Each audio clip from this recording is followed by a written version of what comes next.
So I'm doing a site walk today to do a unit replacement quote for this customer. So what I did was I came out here today to verify some measurements because they're going to go ahead and supply the unit. This particular customer is going to supply a Lennox unit. So because this existing carrier unit right here is sitting on an adapter curb, the Lennox unit is going to require an adapter curb too. And I don't want to stack an adapter curb on top of an adapter curb for a lot of reasons, but one of the main ones is because it's going to sit so high above the parapet wall. You know, then you got to think about airflow and all kinds of stuff, okay? Aesthetics, everything. But anyways, so I needed to be able to get underneath that existing adapter curb right there and verify the original roof curb measurements. So using some ingenuity, some 4x4s and 2x4s, and being very careful, I was able to lift up the entire curb, prop it up on 4x4s, and measure out the entire curb, okay?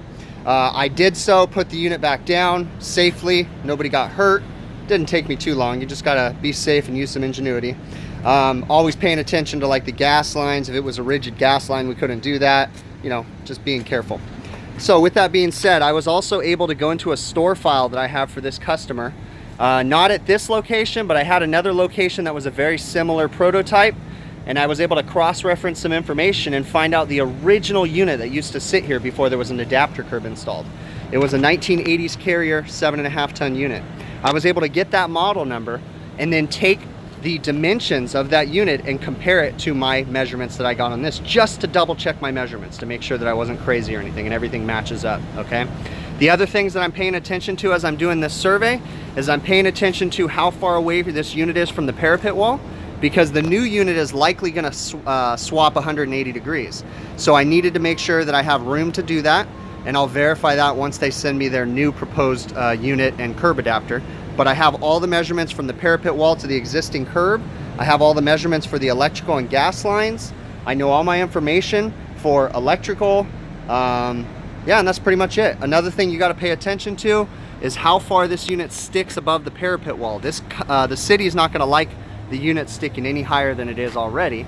So, but the new unit that they're going to send in is actually going to be shorter and all that good stuff. So we are also going to be measuring out for the crane. We have to know where the crane is going to set up. We have to know the dead center of the unit, where the weight's going to be at, so it's evenly distributed. We have to know how far of a reach and how high up we are from the ground level where the crane's going to be sitting.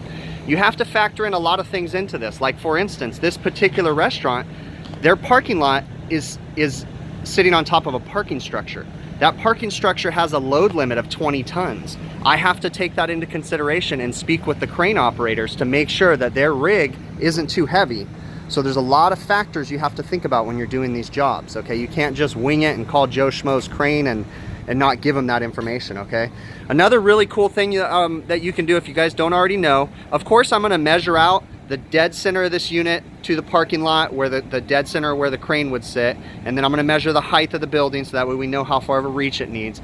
But another really cool thing to verify your measurements and confirm them is on Google Maps, you can actually find lengths of things using Google Maps and some of the tools in there. So I can actually pull this restaurant up on Google Maps, find this particular unit, find the dead center of the unit, and calculate where the crane would sit, and it will confirm my measurements that I would measure today.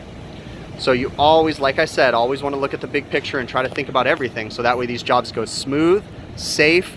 You don't want anybody getting hurt, and you want them to go, you know, be efficient. So yeah, that's where we're at right now. I'm just gonna go back to my office and review all their proposed dimensions and everything, and then sign off on everything. It's very important that I do this because once they order their unit, they're gonna make me sign off on the curb drawings of the new unit, and they have to match up 100% or it's my butt, because I'm signing saying that they're accurate. So that's why I had to lift this entire unit off of the curb, okay, and measure everything out the way that I did. All right, so after all that, this is what we came up with.